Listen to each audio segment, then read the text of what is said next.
émotion, c'est les obsèques de Bernard Tapie, il y a eu beaucoup de manifestations, mais depuis toujours, depuis qu'ils se connaissent, je veux dire, c'est un couple qui était fusionnel. D'ailleurs, quand Bernard a commencé à partir, il a réclamé immédiatement sa femme qui était partie faire une course, je veux dire pendant une demi-heure. Il s'est aperçu qu'elle n'était pas là et qu'il sentait qu'il partait tout doucement. Et il voulait sa femme, il voulait ses chiens, Je veux dire, c'est quand même, je veux dire, quelqu'un qui avait, alors on peut dire tout ce qu'on veut sur Bernard Tapie, on peut ne pas être d'accord avec notamment les propos que je tiens. Moi j'avais beaucoup d'affection pour lui, parce que c'était une belle personne, alors il avait des sentiments, il était excessif. C'est ce que j'ai dit souvent, quand vous êtes excessif, vous êtes affectif. Et quand vous êtes affectif, vous êtes excessif. Donc c'est comme ça, c'est la loi, c'est comme ça, on ne peut pas l'inventer. Et donc, il y a qu'un côté extrêmement touchant de cette solidité de cette famille sur les derniers jours de Bernard Tapie. Alors, je crois avoir aperçu Renaud Muselier de façon subliminale qui était en train d'arriver à la cathédrale. Alors, la fille de Bernard Tapie va participer directement à l'hommage dans quelques instants à la messe. Hein, oui, exactement, puisque c'est sur Le Phénix, la chanson qu'a écrite Sophie Tapie pour son père que eh bien, Bernard Tapie entrera dans cette église, dans cette cathédrale pardon, de la Major. C'est très émouvant, évidemment, parce que c'est vraiment une chanson qu'elle a écrite alors qu'il était déjà malade depuis vraiment un certain temps. Et justement, c'est toute cette maladie, le phénix, c'est le fait qu'il renaît à chaque fois de ses cendres. Elle expliquait que pendant ces 4 années, eh bien, il y avait des coups de beaucoup moins bien, et puis des moments où il revenait comme ça à la vie, où il revenait à une totale énergie, que ça a été très difficile évidemment pour lui, que ce combat a été évidemment très difficile. Et puis elle raconte sa vie dans cette chanson, la vie de Bernard Tapie. Elle dit plus de haine que d'amour, ça évidemment. Elle dit c'est dur d'aller toucher le ciel quand on décolle d'ici bas, l'histoire était un peu trop belle, les gens n'aiment pas ça. Voilà, c'est un peu, elle raconte évidemment l'histoire de son père. À la fois elle parle, c'est lui qui s'exprime dans cette chanson, et à la fois c'est elle aussi qui dit ce qu'elle a appris de lui. C'est vraiment une jolie chanson, et ce sera forcément... Il y a quelques années, sa fille Sophie a participé à The Voice. Oui, bien sûr. Et donc, il était, je veux dire, c'était pire que si c'était un match de l'Olympique de Marseille ou le rachat d'une de ces sociétés. Il était, vous ne pouvez pas savoir, agité. Il était tellement content pour sa fille. Alors il envoyait des SMS. J'espère qu'elle va gagner. J'espère qu'elle va se qualifier. Enfin, je veux dire, il y avait une fierté immense de Bernard Tapie vis-à-vis de Sophie. C'était incroyable. Parce qu'il aimait la chanson. Je peux témoigner que un peu après avoir participé à The Voice, Sophie Tapie a fait, bon, comme tous les candidats, a sorti un album, etc. Et un jour, Bernard Tapie m'appelle directement. En général, moi, il m'appelait pour commenter l'actualité sur des choses, et c'était pour me demander d'écouter l'album, bien sûr, de lui dire ce que j'en pensais, et puis de recevoir sa vie. Ce qui peut paraître comme ça, dit comme ça un peu, mais c'était tellement c'était fait avec tellement de tendresse, on était saisis par vous avez raison de raconter cette anecdote, parce que je vais dire, d'abord, c'est la vérité. On a tous reçu des coups de téléphone de Bernard Tapie en disant: est-ce que tu as entendu ma fille, est-ce que tu peux essayer de la faire recevoir à France Inter ou à France Info quand elle était en fonction. C'est vrai, tout ça est vrai, et il a raison, et on fait tous la même chose. Écoutons la cathédrale de la Major qui résonne.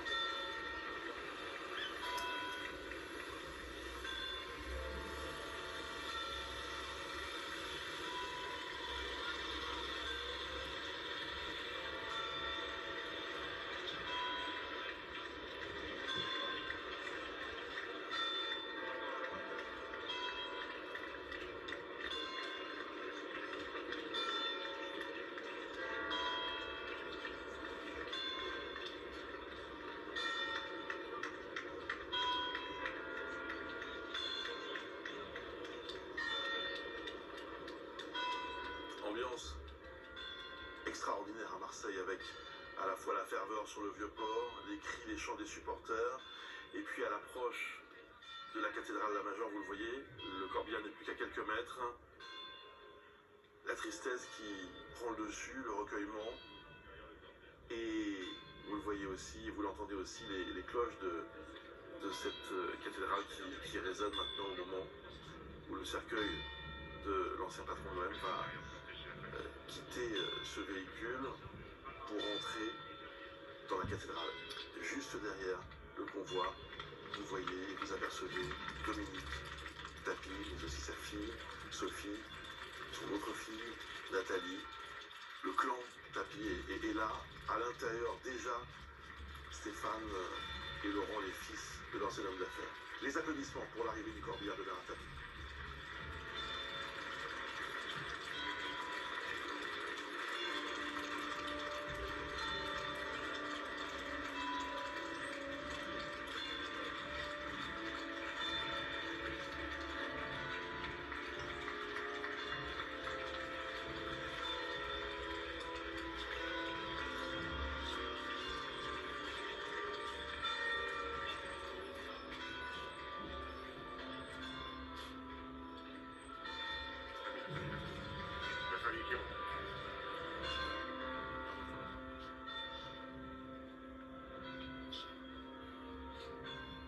Voilà, tout est en place à quelques minutes de la cérémonie qui va démarrer, que nous allons suivre en direct sur BFM TV avec bien entendu l'archevêque qui va présider cette cérémonie et puis de nombreuses prises de parole, Renaud Muselier, Jean-Louis Borloo, Samia Ghali notamment, Benoît Payan.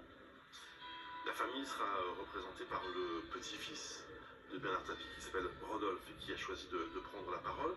Mais on a cité tout à l'heure Sophie Tapie avec sa chanson qui va être diffusée dans quelques instants.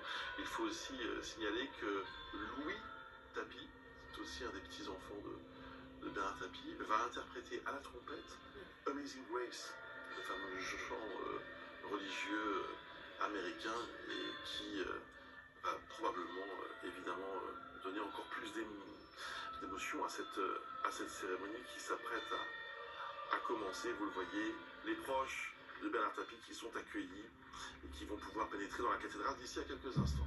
Oui, par Monseigneur Aveline et Monseigneur Mousse qui ont préparé tous les détails de cette cérémonie avec la famille. La famille qui va bientôt entrer, qui sera la dernière à entrer dans la cathédrale et qui va parcourir cette très longue distance entre l'entrée de la cathédrale et l'autel. C'est une cathédrale qui est gigantesque, qui peut accueillir près de plus de 1000 personnes. Il y aura 1000 personnes aujourd'hui, c'est la jauge qui a été fixée, mais elle peut contenir évidemment beaucoup plus de fidèles. On voit la famille là qui va pénétrer sur le parvis. La cathédrale est déjà pleine.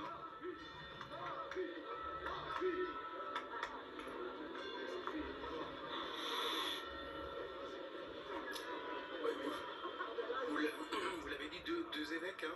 Oui. Ce qui est particulier à Marseille, c'est qu'il y a deux évêques à Marseille. Ce que les gens savent peu. Et donc c'est une particularité de la ville. Et donc c'est pour ça que voilà, ça sera co-célébré. Et vous avez vu dans la cathédrale tout à l'heure aussi les couleurs de la ville. Hein. Des fois, les supporters pourraient penser que ce sont les couleurs de l'OM, mais ce sont d'abord les couleurs de la ville. Le drapeau sur fond blanc, la croix bleue. Et les supporters sont très attachés à ces couleurs et vénèrent par-dessus tout les maillots qui reprennent cette croix marseillaise.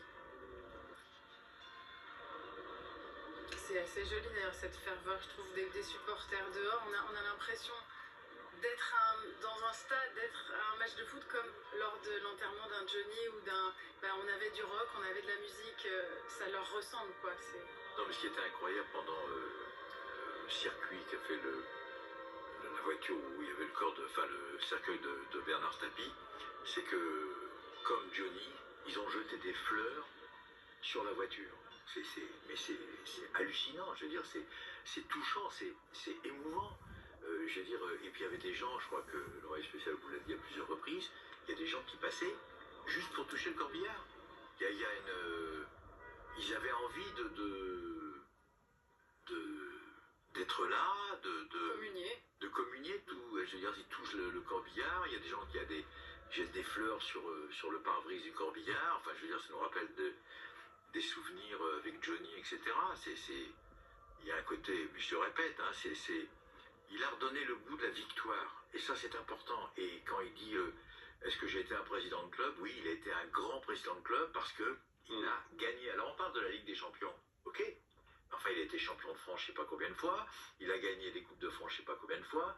Enfin, je veux dire, c'est un club qui historiquement, je veux dire, a gagné beaucoup, beaucoup de trophées avec... on parle des deux finales. Mais le nombre de fois où le club a été en quart ou en demi-finale, il y a eu un parcours européen qui a été assez logique, à part peut-être un ou deux accidents de parcours sur 10 ans. Mais je veux dire, il a redonné, je veux dire, une vie mais incroyable au sport, notamment à Marseille. Cette cérémonie nous permet de voir la Major et l'intérieur. C'est extraordinaire. un monument étonnant à Marseille, puisque pendant très longtemps, et encore aujourd'hui, mais pendant très longtemps, ça a juste été un monument entre deux routes extrêmement passantes, Oui, c'est vrai. et quasiment inaccessible. Donc il y a finalement, on connaît bien Notre-Dame de la Garde à Marseille, la Bonne Mère, et on connaît moins cette cathédrale qui est un très bel édifice du 19e siècle. Et mais, Des rares cathédrales à avoir été construites au 19e siècle. Mais tout le monde la connaît, sauf que peu de gens rentrent dedans parce qu'elle est vraiment coincée entre deux. Elle était, maintenant ça s'est amélioré avec l'agrandissement du tunnel, mais elle était coincée entre deux, enfin au milieu d'une autoroute. Regardez le style de la cathédrale, justement, le style néo-byzantin, disent les architectes, de cet édifice incroyable qui a donc été choisi par la famille Tapie. Et les chants ont commencé, d'ailleurs, à l'intérieur de la cathédrale. Écoutons.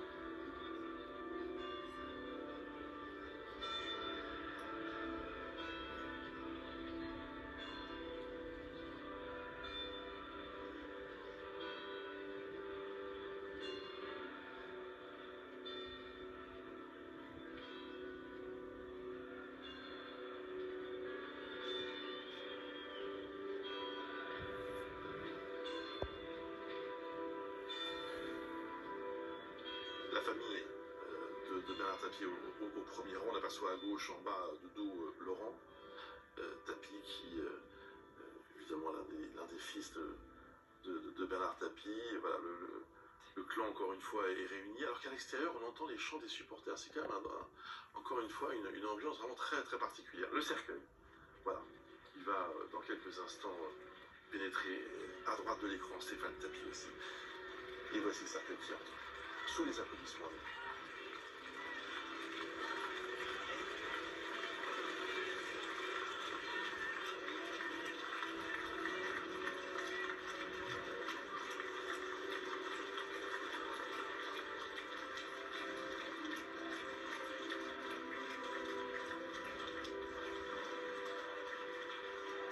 Stéphane Tapie entouré de Basile Boli et d'Éric Dimeco.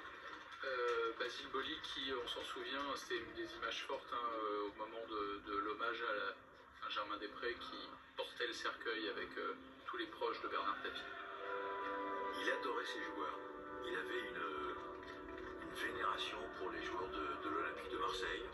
Aussi, parce qu'on parle de Tapie et de l'Olympique de Marseille, moi je me souviens qu'il avait convaincu Michel Platini de devenir sélectionneur. C'est-à-dire que Michel, à un moment où il a été sollicité, a hésité. Est-ce que j'ai le niveau? Est-ce que je peux devenir sélectionneur de l'équipe de France de football? Et je sais que Michel a beaucoup échangé avec Bernard Tapie, et Bernard, comme il était ambitieux, il a dit mais vas-y, c'est ton tour, vas-y. Et Michel y a été pendant 4 ans. Indirectement grâce à Bernard Tapie qui l'a conseillé, en tous les cas, qui l'a encouragé. On va suivre, si vous le voulez bien, le début de cette cérémonie qui est réalisée pour BFT par Anthony Gros.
chanson Le Phénix de Sophie Tapie, donc interprétée par cette chorale. Et maintenant c'est Louis Tapie qui doit interpréter Amazing Grace à la trompette.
Merci Louis de nous avoir introduits dans la célébration.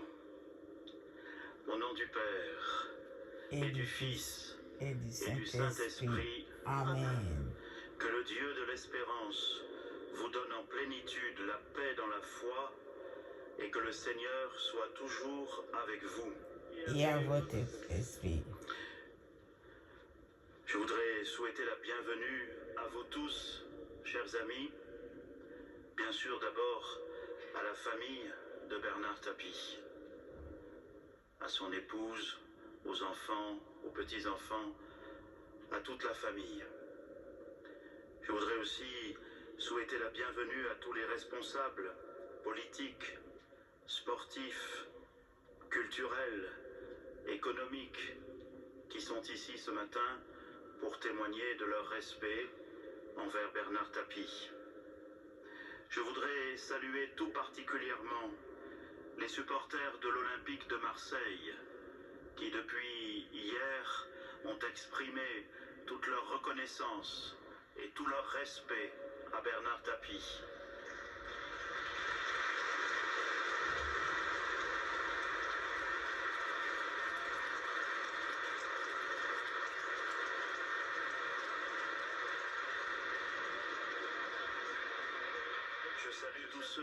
Je salue tous ceux qui nous regardent par le biais des diverses télévisions. C'est une fierté aussi pour Marseille.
Dieu notre Père, la mort de notre ami Bernard Tapie nous rappelle notre condition d'homme et la brièveté de notre vie.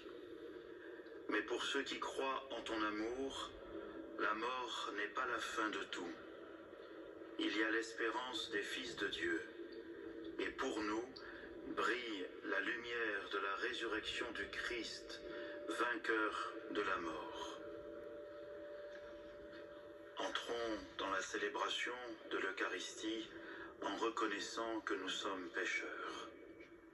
Je confesse à Dieu Tout-Puissant, je reconnais devant mes frères que j'ai péché en pensée, en parole, par action et par omission. Oui, j'ai vraiment péché.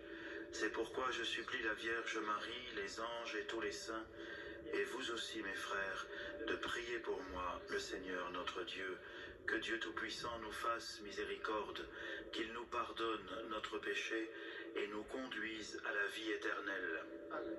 Amen. Moi ne mourra jamais. Nous sommes réunis pour rendre hommage à un combattant, un guerrier, notre cher Bernard. Aujourd'hui, tu es parti pour la vie éternelle dans le repos et la paix du Seigneur. Mais nous chérirons le souvenir de ta vie dans ce monde comme un modèle de courage et de détermination. Ton parcours a été jalonné d'épreuves, mais avec l'aide et la force du Seigneur, tu as persévéré contre vents et marées. Et tu es toujours resté debout. Tu as fait le choix de donner et de consacrer ta vie à Jésus-Christ, en qui tu avais placé ta foi, ton espérance et cette ferme assurance de l'amour du Christ t'a soutenu chaque jour. Depuis environ 1 an, tous les jours, nous avons prié ensemble, sans jamais lâcher la croix que tu tenais fermement à avoir dans ta main. Tu aimais exclamer « Alléluia », ce qui exprimait pour toi toute la bonté, les merveilles, la miséricorde du Seigneur auprès duquel tu souhaitais t'enraciner davantage. Je rends hommage à un époux, complice, à ce véritable père, protecteur, à ce grand chef de famille, à un homme de profondeur dans ses relations d'amitié, un homme vrai, sincère dans son amour pour son prochain, un homme généreux auprès des personnes en difficulté. Cher Bernard, tu es exceptionnel, unique, parce que tu trouvais encore la force et le moyen de penser aux autres. Et tu me disais, Marcel, mon Marcel, à l'hôpital, tu as trouvé le moyen, pendant que tu allais faire tes soins, d'encourager des gens, des hommes, des femmes, par ta foi, en leur disant, on ne lâche rien, on ne lâche rien, on ne lâche rien 3 fois et même plusieurs fois. Et tu étais tellement passionné à penser à ceux qui sont dans le besoin que tu me disais, mon cher Marcel, je prie que ceux qui sont en France, qui ont des difficultés de santé comme moi, puissent avoir la foi d'espérer, de persévérer. Ce ne reste que tenir encore 1 mois, 1 semaine, 1 jour, pour profiter de la vie, pour profiter de leur famille. Et à chaque fois qu'on priait, pas plus tard qu'il y a 2 semaines, encore jusqu'à seulement, tu as manqué la prière seulement les 2 derniers jours, où tu me disais, mon cher Marcel, je suis prêt, je suis en paix. Et tu m'as dit, fais la prière, et on s'était donné rendez-vous le 5 Parce que moi, j'étais en Guadeloupe. Et le 5, le 6 et le samedi, voilà que Dominique m'appelle, me dit, Marcel, tu es où? Est-ce que tu n'es pas loin? Il faut que tu viennes. Il n'y avait plus de vol en Guadeloupe. Il fallait que j'attende dimanche pour prendre le prochain vol. Mais Bernard est un homme de foi, un homme de conviction. Et je peux vous dire, je ne connais pas l'homme public, je ne connais pas l'homme comme vous l'avez connu, de l'entrepreneur, mais je connaissais cet homme personnel pour sa sincérité, pour sa conviction. Et je peux vous dire, ici à Marseille, s'il faut réfléchir peut-être, avoir un endroit, un espace, pour créer quelque chose qui donne envie à des gens d'ailleurs, autres que Marseille, à venir visiter, regarder toute l'historique du parcours de cet homme créatif, un homme d'assurance, de conviction, de détermination. Parce que la Bible parle des hommes de valeur, la Bible parle des femmes de valeur. Il faut qu'un jour, à un moment donné, ce qui est écrit dans la Bible soit réel avec la manifestation de Jésus-Christ par le Saint-Esprit. Dans ce monde d'aujourd'hui en France, oui, on peut dire que nous avons des exemples. Nous avons des David. Et notre David qui a combattu Goliath, c'est Bernard. Notre David, c'est Bernard. Notre David, un victorieux, c'est Bernard. Qui a combattu Goliath à l'époque, selon la Bible. Mais lui, face à toutes les montagnes, il n'avait pas peur. Il n'avait pas peur des paroles, il n'avait pas peur de diffamation. Il n'avait pas peur dans sa vie parce qu'il savait qu'il y a sa famille avec lui et il y a Dieu en lui. Donc c'est ce que je peux vous dire à l'instant en vous disant que cet homme, de par son assurance, de par la force et la grâce de Dieu, a montré l'exemple, la voie, l'inspiration, l'envie de se battre, de tenir le coup. Et même dans les moments difficiles, même là où on se disait peut-être que c'est impossible, comment faire, comment se relever, lui il trouvait encore la force de s'accrocher et aussi même de permettre à d'autres personnes de s'accrocher à lui. Ça, Bernard, que Dieu te bénisse, tu vas nous manquer, tu vas même manquer à ton chien qui aimait venir s'accrocher et se poser vers toi. Vraiment que Dieu te bénisse là où tu es, dans le royaume de Dieu, pour la vie éternelle. Que Dieu vous bénisse, prenez son exemple et au nom de Jésus. Amen. Amen.